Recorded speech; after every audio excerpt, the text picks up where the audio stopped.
This is a brief typing sample of my 1920s Bing No.2. It's not really a great typer, it's useful for small notes and such, but anything past that, then you want to go with something else. It doesn't use a full-size page, so what I'll do is I'll just fold one over like this for now, just for the sake of this typing sample.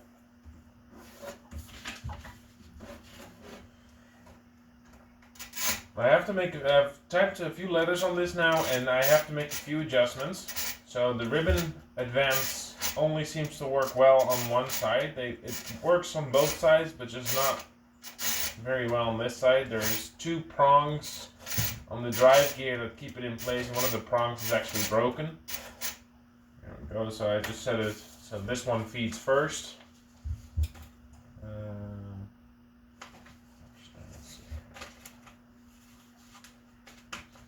I have to do something with the paper feed because it's not liking it very much.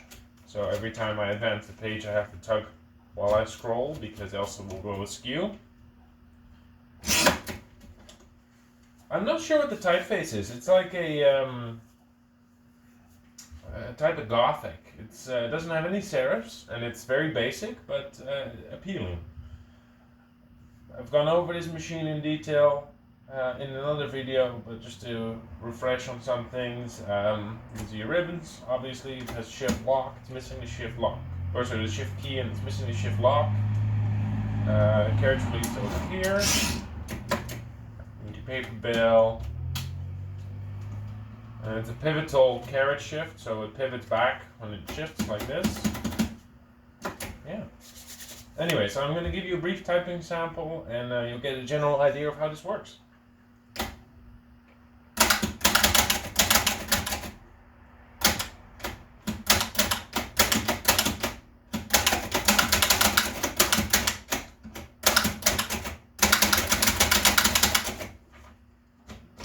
Doesn't have a bell either.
And here's a bit of a typing sample of this Bing No.2. It's not great alignment, but rather beautiful typeface, I'd say.